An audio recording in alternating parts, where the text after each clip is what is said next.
और तुम ये सोचो कि वो हमसे आप करके बोले तो वो आप करके बोलेगा? बताओ। तुम अगर किसी से तू करके बोलोगे तो सामने वाला भी तुमसे तू करके बात करेगा। इसलिए जैसा हर किसी के साथ में अच्छा व्यवहार करना चाहिए, इस जिह्वा से मीठा बोलना चाहिए। और याद रखना, जिंदगी में जो खेल है सब जीव को ही है मैया। जिंदगी में संसार में जो खेल है सब जीव को ही है। जीव अगर चाहे तो अजनबी को भी अपना मित्र बना दे, और जीव अगर चाहे तो अपने को भी दुश्मन बना दे। याद रखना। और जीव की जो महिमा जो होते जो बड़ी निराली होते। इतना बड़ा महाभारत का युद्ध हुआ था किसके पीछे? सिर्फ और सिर्फ जीव के पीछे।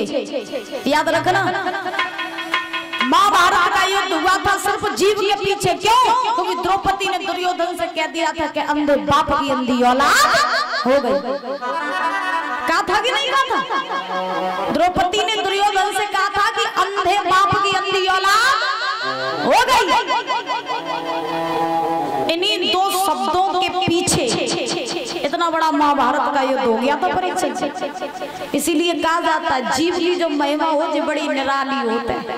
तई सो मीठो बोलवो चाहिए, जो कोई भी हो, चाहे अपना हो चाहे पराया हो, चाहे आपका दोस्त हो चाहे दुश्मन हो, कोई भी हो, अगर आप सबसे मीठी वचन बोलेंगे तो दूसरा व्यक्ति आपसे हमेशा मित्रता बना करके रखेगा।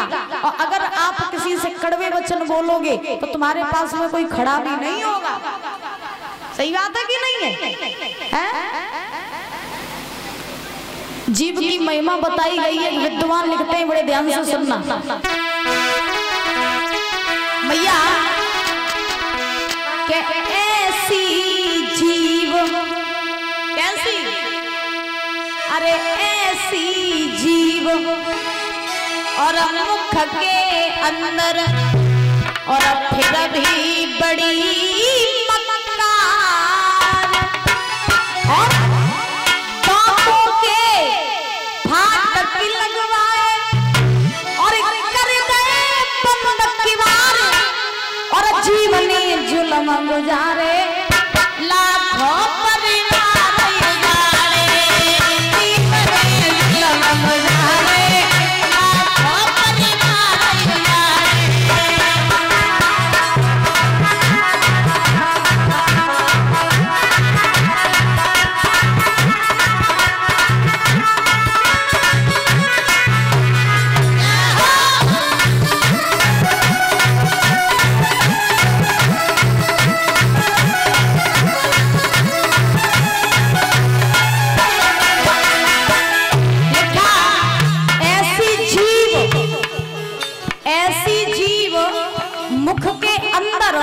फिर भी बड़ी मक्कार और दांतों के फाटक लगवाए और कर गए बंद किवार, जीव में जुल्म गुजारे लाखों परिवार उजाड़े।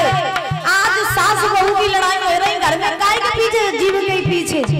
घर में देवरानी जेठानी है एक ही घर में, लेकिन एक दूसरे से बोलना पसंद नहीं करती, एक दूसरे को देखना पसंद नहीं करती। गाय के पीछे? जीव के पीछे।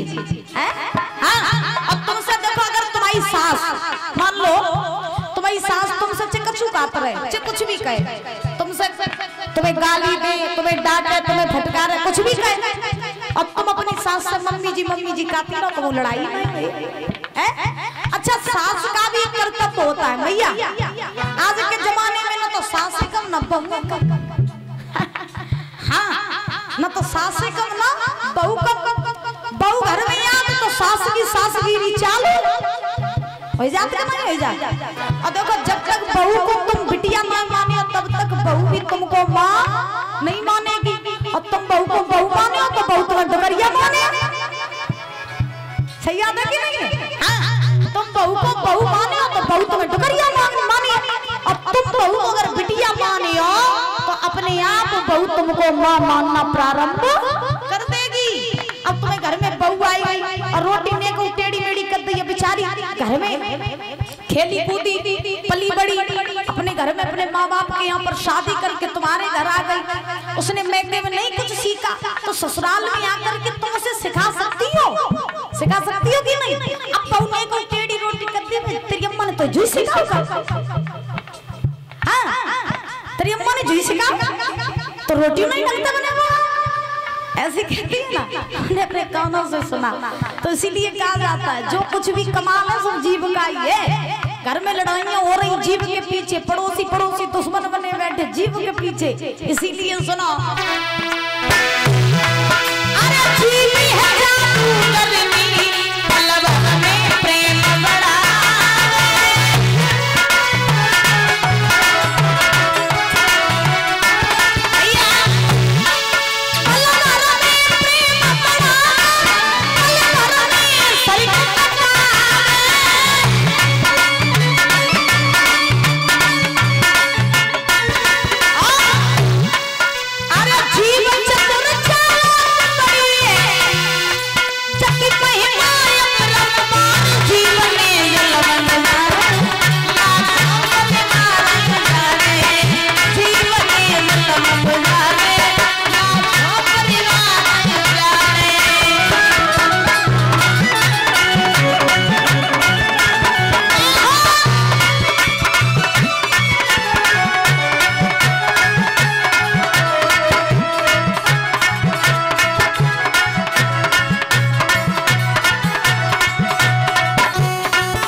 चली थी सुनो,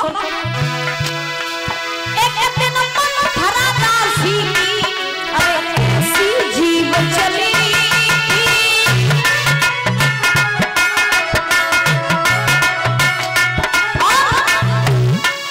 अरे ऊंच नीच सब जाके क्या कोई कीमत तो हरी थी,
इसीलिए मैया सबसे मीठा बोलना सीखो, सबसे मधुर वाणी से बोलो, चाहे छोटा हो चाहे बड़ा हो चाहे कोई भी हो, सबसे मीठा बोलना चाहिए, बोलना चाहिए कि नहीं।